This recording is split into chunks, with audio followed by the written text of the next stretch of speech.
Hey guys, it's me, Revenge120, and here we are with another video of my commentary. It's been a long time since I've done this. I think it's been like a year now. Anyway, I'm going to be talking about the first trailer for GTA 6, which was, by the way, released a day before its official release date. As it turns out, someone put it out a day before December 5th, and this is the thing that sucks for game developers nowadays, is that everything has to be leaked before their original release date, unlike back then when everything was a surprise. Normally I wouldn't mind when shit leaks early, but this is getting more and more common now to the point where it is kinda bothering me. And there was nothing Rockstar could do about that, so they decided to release a trailer on their official channel and call it a day. But nonetheless, the trailer is here. I watched it countless times, and in this video, I'm going to be sharing my thoughts on it and what I liked about it and what I didn't like about it, which actually, as much as I hate to admit this, I have mostly negative things to say about it, but we'll get to that once I go over the positive aspects. And before I do so, I want to begin by saying that when I first heard about the news that GTA 6 was going to be revealed soon, I honestly didn't even know what to expect at first. It should have been nothing but exciting news, but the sad truth is that I've been let down enough times to think that this reveal isn't going to be anything spectacular. Because I've been disappointed in Rockstar for pretty much everything that they've put out in the last few years, to the point where I basically just lost most of my hope for them. Not just Rockstar in particular, but the same thing can also be said for other companies. Like, when was the last time EA released anything good? When was the last time Epic Games released anything good? When was the last time Volition released anything good? Which, by the way, Volition doesn't exist anymore, and I guess EA recently released a Dead Space remake, which many people liked. But the point I'm trying to make is that because of how much money these companies make from their latest half-assed releases that they rush out and stuff, they just don't even try to put anything good out anymore. And it's really disappointing to see that this is what gaming has become these days. The same thing is happening for Rockstar, with things like the disaster that was what I like to call the defective edition of the GTA trilogy, the disappointing re-release of Red Dead Redemption 1, many half-assed updates for GTA Online, and so on and so forth.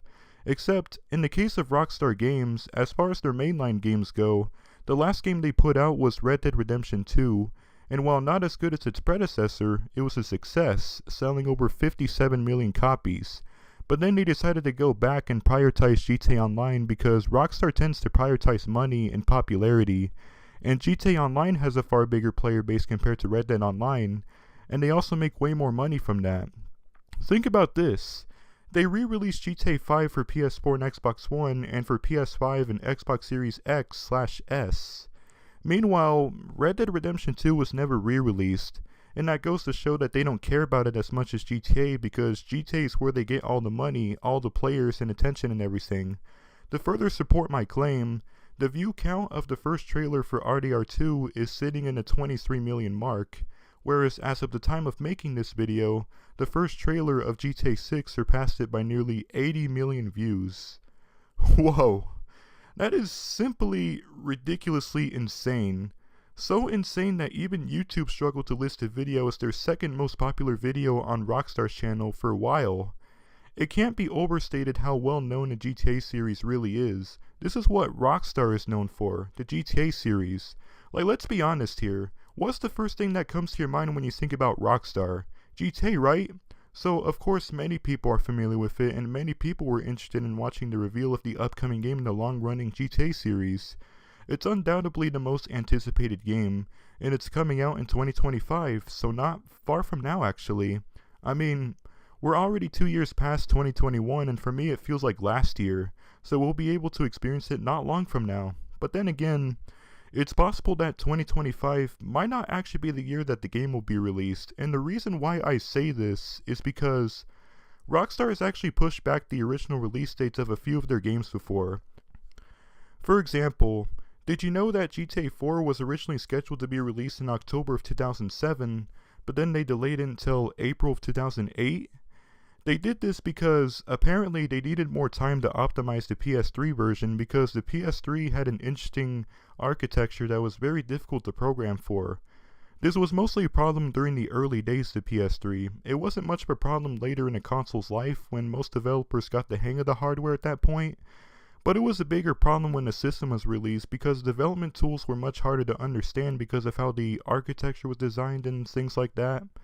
Also, how many of you remember when GTA 5 was originally scheduled to be released in spring of 2013, but it wasn't released until September of 2013? I believe they did the same thing to RDR2. If my memory serves me right, the game was originally scheduled to be released in 2017, but then they delayed it until 2018. I remember when that happened and many people were really pissed off. So there's reason to believe that GTA 6 could very well be delayed until 2026. I'm not saying that it will be delayed until 2026, but it is extremely possible. Anyways, enough about that.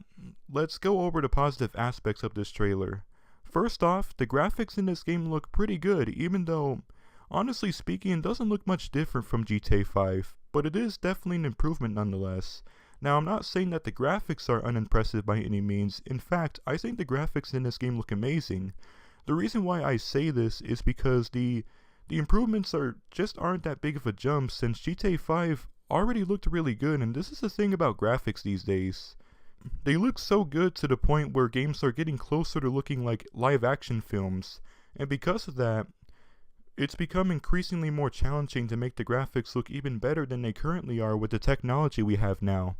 It really seems like we have reached a limit at this point because I can honestly say that while the graphics in GTA 6 are superior to its predecessor by far, it's not much of a leap as you'd expect from making a move to next gen. Other than that though, the game looks great. All the environments I've seen didn't look half bad, and the city looks good overall. The effects also look stunning. They were already stunning in GTA 5 and they look even more stunning here. I really like the logo, even though it's different because the Roman numeral isn't next to the word auto like the other entries. I had mixed feelings about it at first, but I like it. I think it looks fine. These are the positives. Now let's go over the negatives, starting with the character models. Oh boy. Honestly, the pedestrians look kinda iffy because you couldn't really get a good look at them because nearly every single one of them that were featured in the trailer were wearing sunglasses and shit. Those kinds of pedestrians aren't exactly the best showcase of the game's atmosphere. I just felt like it needed more depth to them, like it wasn't varied enough in my opinion. Moreover, the TikToks or whatever those social media posts were shown were cringeworthy at best. I guess they tried to mimic what a lot of people on social media use nowadays, but TikTok isn't for everyone. I just feel like they could have executed this differently. They could have made them look like memes or just regular video captures without having those cheesy texts and usernames on screen. You know, I also thought the song they used for the trailer was, I feel like they could have chosen a better song because I can think of a lot of songs that are more fitting than the song they use, but of course, this is merely a nitpick more than anything else. I don't know about you guys, but I'm also not really a fan of the protagonists because of how generic they seem so far. Their appearance just lacks any kind of charm. I can't help but have a feeling that these characters aren't going to be well written, but then again, this is only the first glimpse of them, so we shouldn't really judge them too much right now. Here's another argument I have with this whole thing. Only 2 protagonists? That's a step backward from its predecessors because as we all know, GTA 4 had Nico, Johnny, and Lewis, and GTA 5 had Franklin, Michael, and Trevor. Meanwhile, GTA 6 is only getting Lucia and Jason. This might not sound like a huge deal, but this is probably going to affect the longevity of the game, and the reason why I say this is because having only 2 characters to play as, this game is probably going to get old sooner than what people might think. Even if they're good characters, there wouldn't be that much to play around with compared to the 3 characters in GTA 4 and 5. The only way that will make up for this omission is if they are better written than any of the protagonists in GTA 4 and 5. You heard me right. Quality over quantity anytime. These protagonists could potentially be the best protagonists in the HD universe, but I have my doubts. As a matter of fact, I can express my doubt with just 2 words. Dan Houser. Dan fucking Houser. The dude that brought us the amazing stories of the 3D GTA trilogy, Bully, GTA 4 and the expansions, Red Dead Redemption, amongst other games. He isn't the writer for GTA 6, and this is the thing I'm most concerned about. Some people could make the argument that Rockstar didn't have much of a problem finding another writer who just as talented as Dan Houser, But when it comes to Rockstar Games though, you can't get any better than Dan Houser. So I don't really know how I feel about this. I can only hope that whoever is writing the plot does just as well, if not better than Dan Houser. But I highly doubt that. We won't find out until the game comes out, I guess. Yeah, I mean, I guess that's really all I have to say about this brief trailer. Overall, I wouldn't say I'm all that excited for this game, to be honest. I might not even play it on the day it releases, but it really depends. I'm still hoping for the best. I'll just have to wait until the next trailer comes and maybe see if I have higher expectations, because as it stands right now, they're below high. So the most we can do is to just wait until they bring more to the table when the second trailer comes. On a side note, I even heard some people complaining about the fact that the game won't come out for PC at launch. But then when you really think about it, Rockstar always did that. Ever since GTA 3, Rockstar always designed their games first and foremost for consoles, and then they released them for PCs a year after the console release. Since a game like GTA is huge, it's always easier to develop games like this for consoles first, to ensure that the game performs consistently on the console since they have their own specs. They don't have to rely on different specs in this case, unlike PCs where their specs are all over the place and they would have to do a lot of testing, and that takes a lot of time. This is probably a good reason why they focus on the consoles first, so they can assure that the game will look and run great across both platforms, and then they can start porting the game to the PC in a process of a year or so with minimal problems. Anyway, I'll just end it here. I don't have much else to say about this, so as always, I appreciate you guys for taking this time to listen to what I had to say about this, and if you have similar or opposite thoughts, post them down below and I'll be sure to read it. Later, everyone.